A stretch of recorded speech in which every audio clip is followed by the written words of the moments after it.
नमस्कार भक्तों, आप सबका हरिहर भक्ति चैनल में हार्दिक स्वागत है। आप सभी पर हरि और हर की कृपा सदैव बनी रहे। प्रिय भक्तों, आज हम इस वीडियो में ज्येष्ठ माह में केले के पेड़ को सींचने की एक बहुत ही सुंदर कहानी सुनेंगे। तो आइए सुनते हैं। उससे पहले आप सभी प्रेम से बोलिए, श्री हरि भगवान विष्णु की जय। बहुत समय पहले की बात है। किसी गांव में एक साहूकार और एक साहूकारनी रहते थे। साहूकार को एक बेटा और एक बेटी थी। बेटे की शादी हो चुकी थी, लेकिन बेटी की शादी अभी तक नहीं हुई थी। और उस साहूकार की बहू बहुत ही धार्मिक प्रवृत्ति की थी। वह रोज पूजा पाठ करती थी और भगवान श्री हरि विष्णु में उसकी गहरी आस्था थी। वो हर रोज केले के पेड़ को सींचती, उसकी पूजा करती और केले के पेड़ के पास बैठकर भगवान विष्णु की पूजा कर कथा सुनती थी।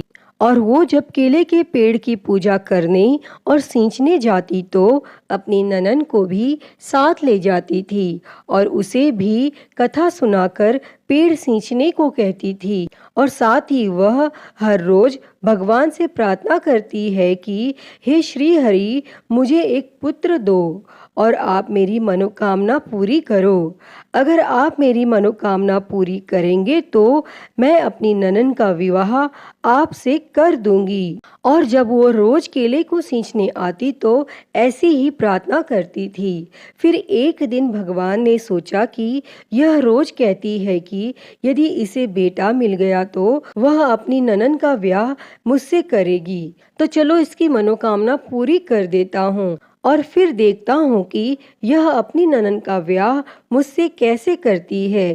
तब भगवान श्री हरि के आशीर्वाद से बहू गर्भवती हो जाती है और उसे एक सुंदर पुत्र की प्राप्ति होती है।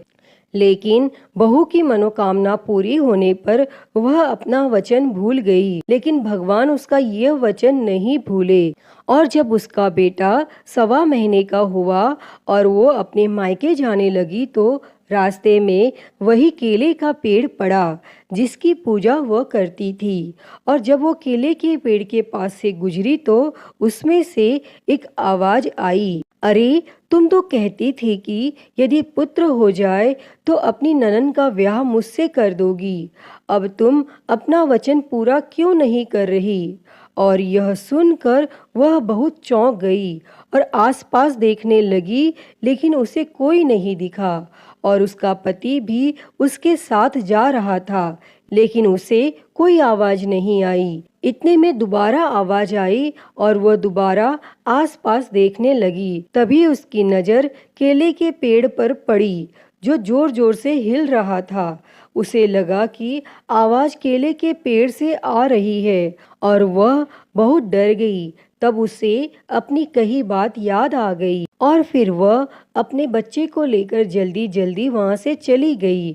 तब अपने मायके में वह घबराई हुई रहती थी। उसके माता पिता उससे पूछने लगे, तुम घबराई हुई क्यों रहती हो, क्या परेशानी है? लेकिन उसने किसी को भी कुछ नहीं कहा। और अब जब वह अपने ससुराल वापस जाने लगी तो दूसरे रास्ते से होकर आई और ससुराल पहुंचकर भी वह परेशान रहती थी। तब उसके सास ससुर और पति पूछने लगे, क्या बात है, गई थी तब तो बहुत खुश थी, आई हो तो उदास हो। तब वह बोली, कोई बात नहीं है, बस मेरी तबीयत कुछ ठीक नहीं है, इसीलिए परेशान हूँ। तब सब बोले, कोई बात नहीं, आराम करो। लेकिन सुबह शाम अपने वचन को याद कर वह परेशान रहती थी। तब एक दिन एक सुंदर युवक उसके घर आया और उसे देखकर साहूकार और साहूकारनी ने पूछा, आप कौन हो? तब वह बोला, मैं बहू का मुंह बोला भाई हूँ। और फिर साहूकार ने बहू को बुलवाया और पूछा, बहू क्या यह तुम्हारा भाई है? और वो लड़के के पास गई और बोली, तुम कौन हो? मेरा तो कोई मुंह बोला भाई नहीं है। तब वो लड़का धीरे से बोला, मैं वही केले का पेड़ हूँ, आपको आपका वचन याद दिलाने आया हूँ। और आपको अपनी ननद की शादी मुझसे करनी है। और यह सुनकर बहू बहुत घबरा गई और लड़का अंदर आकर बैठ गया और बोला, मैं लंबे समय से विदेश कमाने गया हुआ था, इसीलिए यह मुझे पहचान नहीं पाई और अभी अभी गांव लौटा हूँ तो बहन से मिलने आ गया। और तब साहूकार और साहूकारनी उसकी बात मान गए और वह उनके यहाँ रहने लगा और कुछ ही दिनों में उसने सबका मन जीत लिया। साहूकार सोचने लगा, क्यों न मैं अपनी बेटी का ब्याह इसके साथ कर दूं। और जब यह बात बहू को पता चली तो वह बहुत खुश हुई और मन ही मन सोचने लगी, यह तो मेरी परेशानी का हल है। ननद का ब्याह तो मुझे इससे ही करना था और वह हो रहा है। और फिर अब साहूकार और साहूकारनी ने अपनी बेटी का ब्याह उस युवक के साथ कर दिया और युवक अपनी पत्नी को लेकर वहां से चला गया। और कुछ समय बाद एक दिन साहूकार और साहूकारनी ने अपने बेटे को बुलाया और बोले, बेटा बहुत दिन हो गए तुम्हारी बहन की शादी हुए, उसके यहाँ हो आओ। तब बेटा बहू से बोला, तैयार हो जाना, कल बहन के यहाँ जाएंगे। और यह सुनकर वह बहुत परेशान हो गई और सोचने लगी, ननद का ब्याह तो केले के पेड़ से हुआ है और हम कहाँ जाएंगे। तब उसी समय वह भागी भागी केले के पेड़ के पास गई और वहां जाकर प्रार्थना करने लगी, हे भगवान, आपने मेरी ननद से ब्याह किया है और अब सब कह रहे हैं अपनी ननद के यहाँ हो आओ, हम कहाँ जाएं।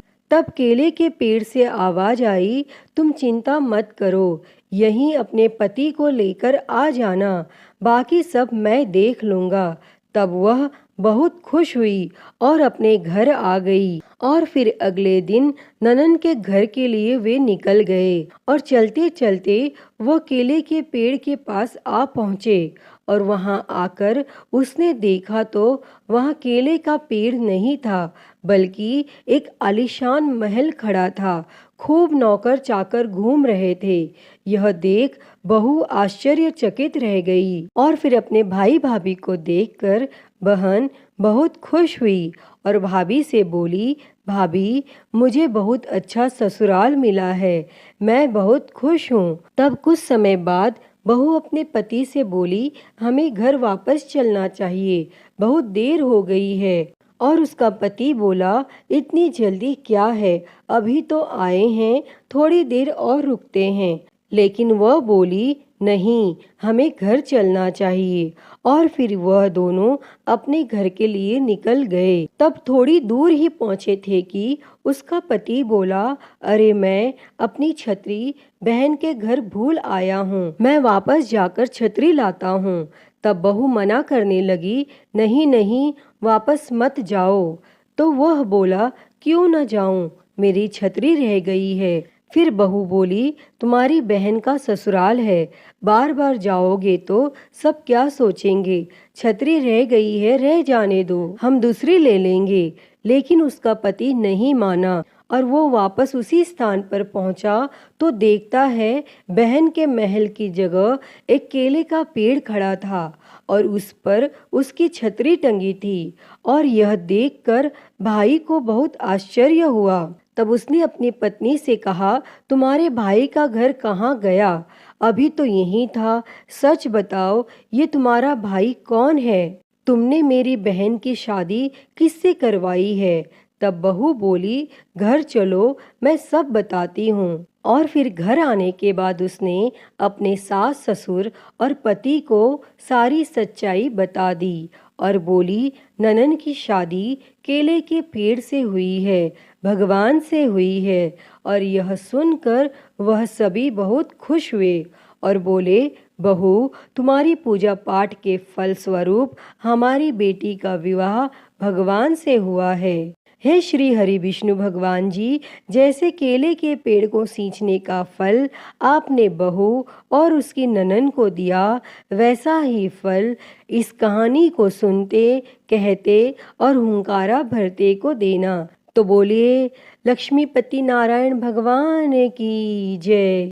तो प्रिय भक्तों, मैं उम्मीद करती हूँ कि आपको यह कहानी पसंद आई होगी और अगर ये वीडियो अच्छी लगी हो तो इसे लाइक करें, ज़्यादा से ज़्यादा शेयर करें और कमेंट में श्री हरि भगवान विष्णु की जय लिखना ना भूलें और हरिहर भक्ति चैनल को सब्सक्राइब कर नोटिफिकेशन बेल को ज़रूर ऑन कर लें।